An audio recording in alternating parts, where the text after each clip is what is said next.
Assalamualaikum warahmatullahi wabarakatuh. Selamat pagi, salam sejahtera untuk kita semua.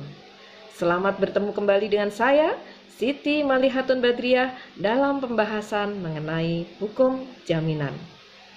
Pada kesempatan yang luar biasa ini, saya akan membahas kembali mengenai penanggungan atau bortoh, melanjutkan video saya sebelumnya. Bortoh atau penanggungan ini merupakan jaminan perorangan. Nah, bolehkah seorang penanggung, seseorang yang menjamin pelaksanaan prestasi debitur kepada kreditur ini, dia menanggung atau mengikatkan diri untuk lebih dari perjanjian pokoknya, atau dengan syarat-syarat yang lebih berat dari perjanjian pokoknya? Nah, ini ada ketentuan bahwa seorang penanggung tidak dapat mengikatkan diri untuk lebih maupun dengan syarat-syarat yang lebih berat daripada perikatan debitur. Jadi, prinsipnya tidak boleh seorang penanggung itu menanggung suatu perikatan yang melebihi perjanjian pokoknya. Kalau kemudian ternyata ada perjanjian penanggungan yang melebihi perjanjian pokoknya, bagaimana perjanjian tersebut? Apakah sah atau tidak? Perjanjian tersebut tetap sah, namun hanya sebatas apa yang ada di dalam perjanjian pokok. Jadi tidak boleh lebih. Namun boleh diperjanjikan kurang dari perjanjian pokok. Yang jelas lebih tidak boleh, tetapi kurang boleh atau sama dengan boleh, ya. Nah, selanjutnya penanggungan itu tidak dipersangkakan. Namun harus ada pernyataan secara tegas. Jadi tidak boleh seseorang itu menganggap bahwa orang lain, pihak ketiga, misalnya A utang kepada B, ya. Kemudian A ini memiliki orang tua namanya C. Nah, karena B ini tahu bahwa C ini orang tuanya A, dia menganggap bahwa kalau misalnya A kemudian prestasi, C ini akan membayar utang dari A. Kemudian ternyata terjadi prestasi. Kemudian karena dia menganggap bahwa C ini menanggung utangnya A, dia menuntut kepada atau menggugat kepada si C. Ini tidak boleh. Jadi tidak boleh dipersangkakan. Harus ada pernyataan secara tegas dari penanggung bahwa dia akan menjamin pelaksanaan prestasi debitur jika debitur prestasi. Nah, pernyataan secara tegas ini bukan berarti bahwa perjanjian penanggungan itu harus dibuat dalam bentuk tertulis. Boleh perjanjian penanggungan itu dibuat dalam bentuk lisan maupun tertulis. Yang jelas harus ada pernyataan secara tegas dari penanggung kepada kreditur. Karena perjanjian penanggungan itu terjadi antara penanggung dengan kreditur. Nah, kalau pernyataan tegas ini dibuat dalam suatu bentuk tertulis. Jadi kalau perjanjian penanggungan dibuat dalam bentuk tertulis, ini ada manfaat ganda. Jadi meskipun boleh dibuat dalam bentuk lisan maupun tertulis, namun kalau dibuat dalam bentuk tertulis, ini ada manfaat ganda. Apa itu? Yang pertama adalah sebagai alat bukti bagi kreditur jika suatu saat ada sengketa antara para pihak. Jadi lebih mudah untuk membuktikannya kalau dibuat dalam bentuk tertulis. Dan yang kedua adalah berisi ketentuan-ketentuan mengenai penanggungan tersebut. Jadi perjanjian-perjanjian, klausula-klausula itu bisa dicantumkan dalam perjanjian penanggungan.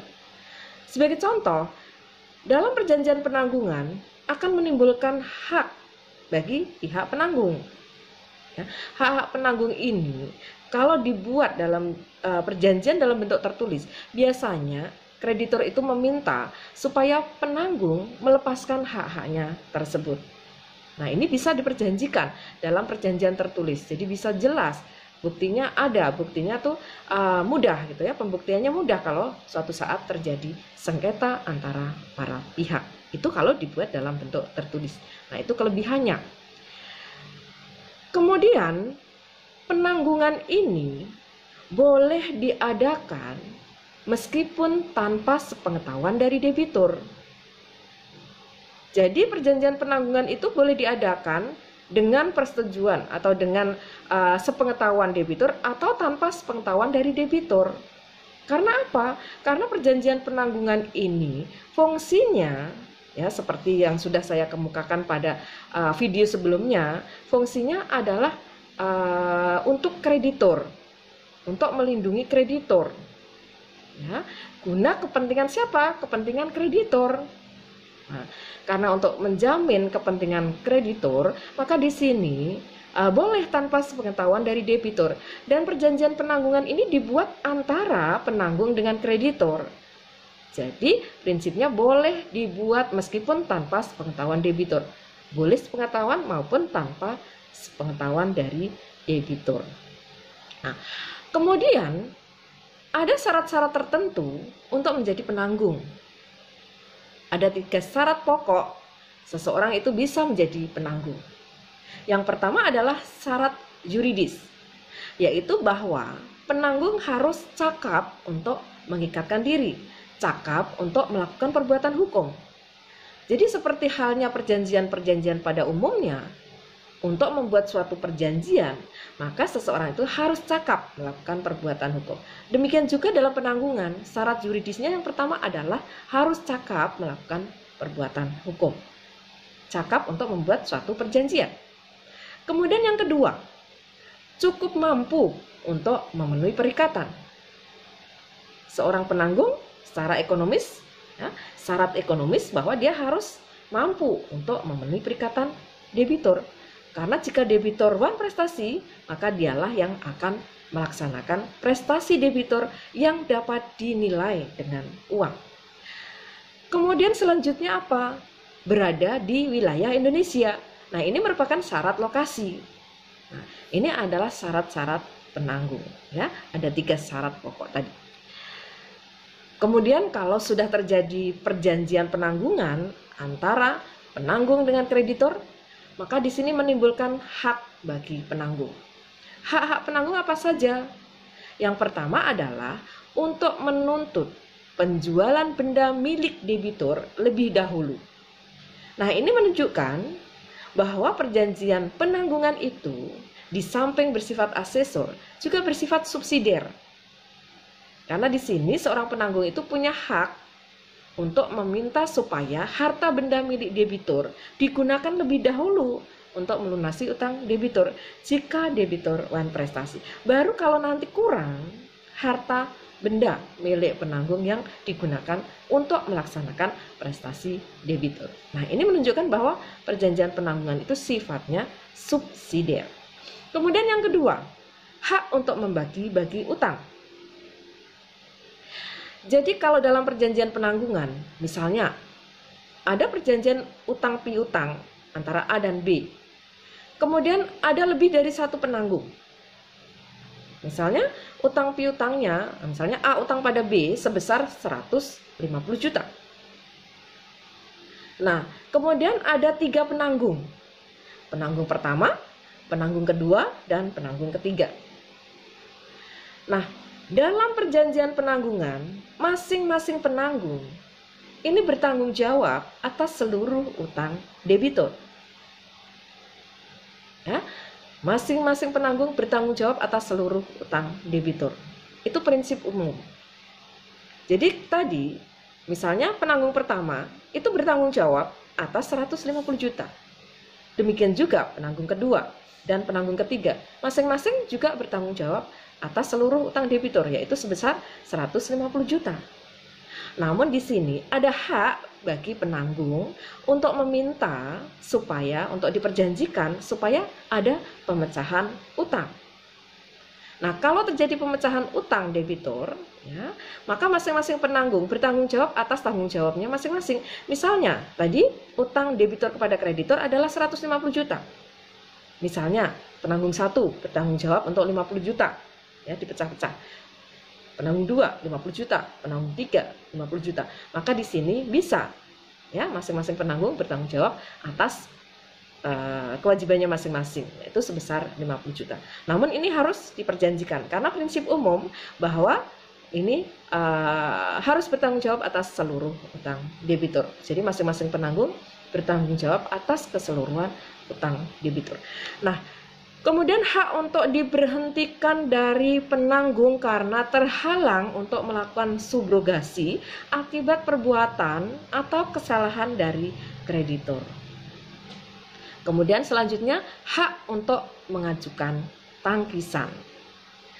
Nah, dalam praktek, kalau perjanjian penanggungan itu dibuat dalam bentuk tertulis, nah biasanya seorang kreditur meminta supaya penanggung tersebut melepaskan hak-haknya tadi.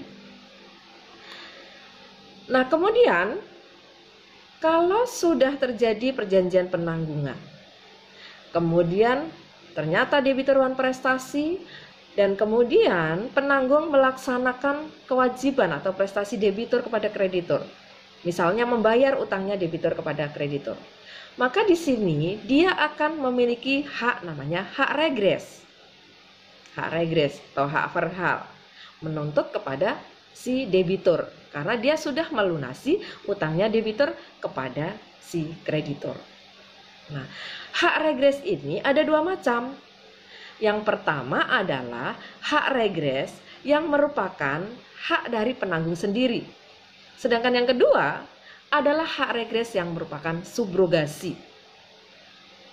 Nah, hak regres yang berupa subrogasi ini menggantikan kedudukan kreditur. Ya, menggantikan kedudukan kreditur. Subrogasi adalah hak seorang pihak ketiga, ya, hak seorang pihak ketiga untuk menggantikan kedudukan kreditur karena dia sudah melaksanakan kewajiban debitur, sudah melunasi utang debitur misalnya. Nah, ini hak subrogasi. Jadi hak regres ada dua, yang merupakan haknya sendiri penanggung dan hak subrogasi. Nah, dari kedua macam hak regres ini, lebih menguntungkan yang mana? Lebih menguntungkan subrogasi. Karena apa? Karena misalnya dalam suatu perjanjian utang piutang misalnya, dijamin dengan suatu jaminan. Yang satu jaminan kebendaan, yang satu jaminan perorangan, yaitu penanggungan tadi. Ya. Kalau misalnya seperti itu, ya, seorang kreditor yang ada jaminan kebendaan, maka dia berkedudukan sebagai kreditor preferen. Nah, kalau misalnya kemudian si penanggung menggantikan kedudukan kreditor tadi sebagai kreditor preferen, maka dia kedudukannya juga sebagai kreditor preferen. Nah, dengan demikian, ini lebih menguntungkan subrogasi. Namun demikian, biasanya dalam praktek, kedua hak regres ini digunakan semuanya oleh si penanggung. Itulah hal-hal mengenai perjanjian penanggungan atau borto. Demikian yang bisa saya sampaikan pada kesempatan kali ini, kesempatan yang sangat luar biasa ini. Terima kasih atas perhatian teman-teman semua, dan jangan lupa like, subscribe, dan bunyikan juga loncengnya supaya bisa mendapatkan update video-video saya selanjutnya. Terima kasih dan mohon maaf apabila ada kekurangan. Wassalamualaikum warahmatullahi wabarakatuh. Sampai bertemu kembali pada kesempatan mendatang.